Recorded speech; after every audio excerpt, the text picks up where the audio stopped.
17 जुलै आणि या दिवशी आहे आषाढी एकादशी। आणि या एकादशीच्या दिवशी आपल्याला काय वस्तू आहेत ज्या आपल्याला चुकूनही खायच्या नाही, काही पदार्थांचं सेवन आपल्याला या दिवशी चुकून सुद्धा करायचं नाही। त्यामध्ये सर्वात महत्त्वाचं की तुम्हाला या दिवशी चुकूनही कोणत्याही प्रकारचे तामसिक अन्न खायचं नाही।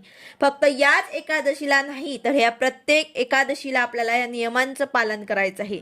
तर या दिवशी चुकून सुद्धा तुम्हाला कोणत्याही प्रकारचे तामसिक अन्न खायचे नाही।